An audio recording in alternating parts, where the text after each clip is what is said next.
Hello and welcome. I'm Anand Naidu sitting in for Riz Khan. Myanmar's Nobel Peace Laureate Aung San Suu Kyi has been sentenced to an additional 18 months house arrest. There's been international outrage at the sentence, but could today's verdict in Yangon provoke a serious political backlash for the country's military rulers?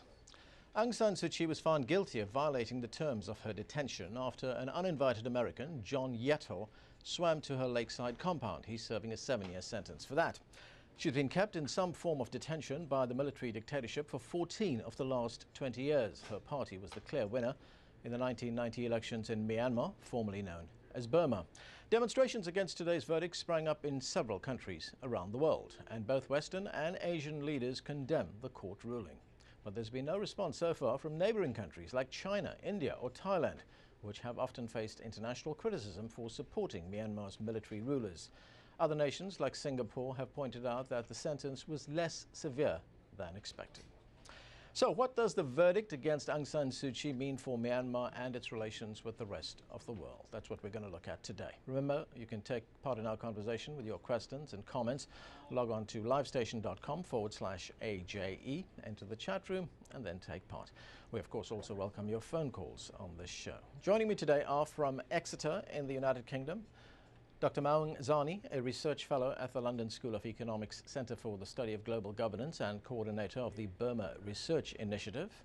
From Copenhagen, Anders Østergaard, writer and director of Burma VJ, which won the 2009 Human Rights Award at the Berlin Film Festival for its portrayal of the 2007 protests in Myanmar as seen through the eyes of local activists.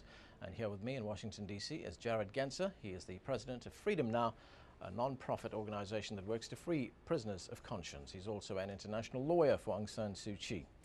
Gentlemen, thanks to all of you for being on the show. And Jared Genser, let me start with you. The news is that Aung San Suu Kyi has been sentenced to an additional 18 months house arrest. Is this the military junta's way of telling the world that they are impervious to criticism that has been coming from the rest of the world, that basically, do your damned, it doesn't matter to us? Actually, I think that General Tan Shui, who leads the dictatorship, was actually trying to strike a balance actually with his verdict.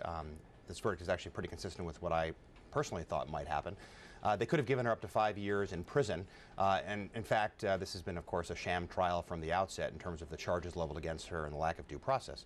So it's been quite interesting to see how he ended this drama with a rhetorical flourish by initially having the judge give her a 3-year prison sentence at hard labor, and then calling a recess in the trial, and then when the judge resumed the trial, the Home Minister went ahead and issued the reduced sentence of 18 months under house arrest. So that was just a bit of political theatre, wasn't it? Indeed it was. Okay, let's go to Aung Zani in Exeter in the United Kingdom. Aung Zani, do you think that what the military rulers did there basically is just making it clear to the rest of the world that they have no intention of releasing Aung San Suu Kyi anytime in the near future?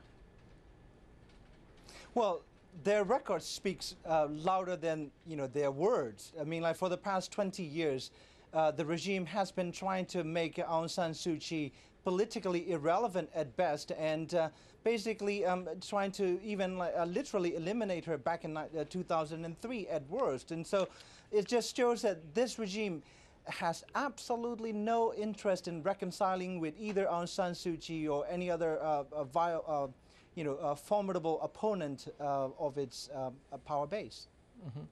Do you believe that she still plays a very important role in Myanmar insofar as restoring democracy in that country?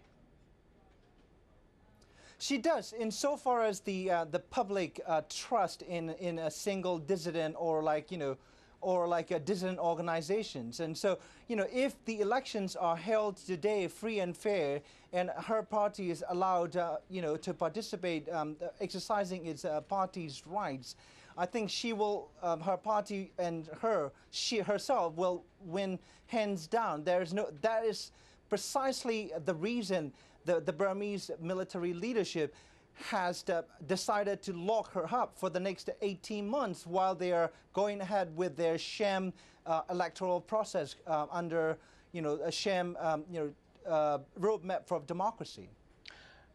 There's been a change of thinking among some dissidents, among some of the opposition in Myanmar. According to the Wall Street Journal, they want exile leaders to go even further and drop calls for the military to honor the 1990 vote if it helps dissidents' other agendas, such as releasing Aung San Suu Kyi. Do you agree with that? Well, I think Aung San Suu Kyi has been portrayed wrongly and inaccurately as the one who stands in the way of, political progress.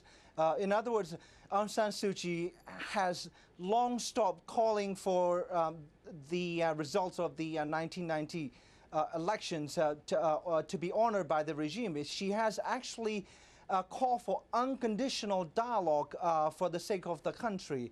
And so she's no longer part of the problem. She is becoming a huge part of the solution. I think it is the military's top leadership, particularly Senior General Than Shwe himself, who stands in the way of country's peace and reconciliation.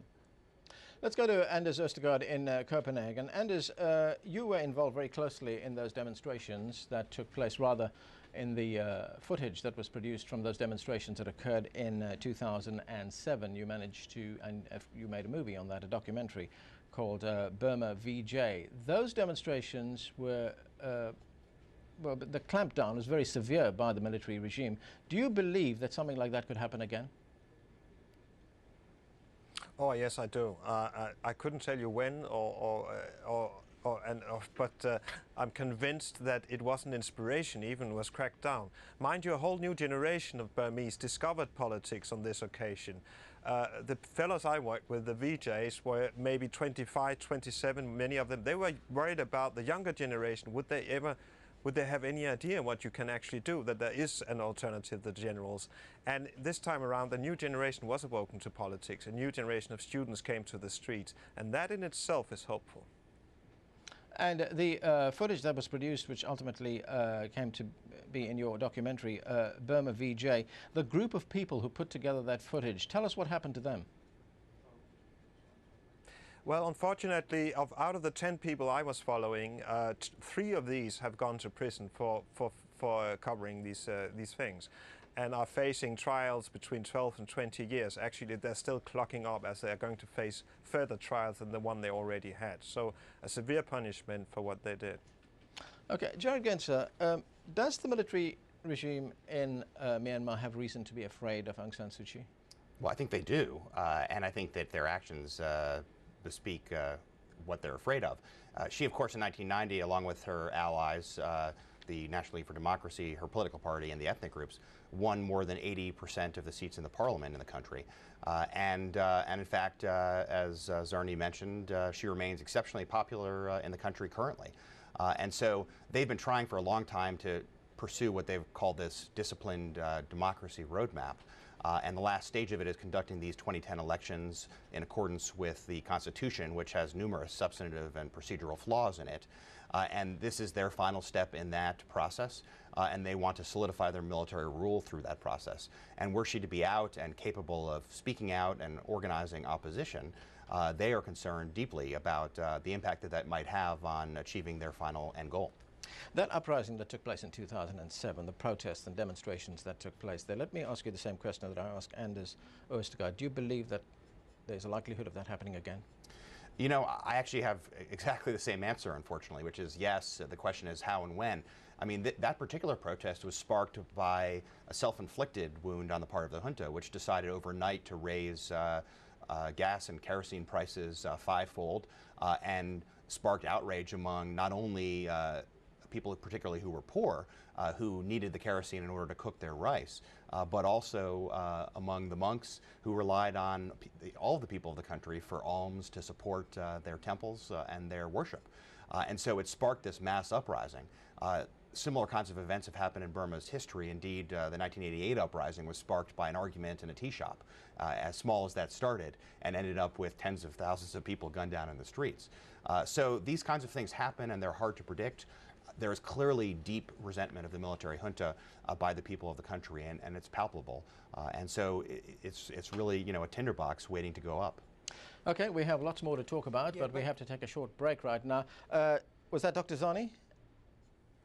Yes, I was going to say, I think the question really is what would the uprisings accomplish rather than, people, innocent civilians being gunned down on the streets. That's been the record of 50 years of encounter with the military rule in the country.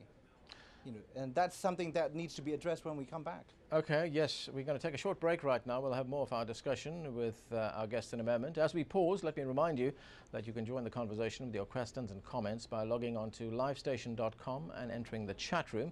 You can see the debate taking place there right now. We'll be right back.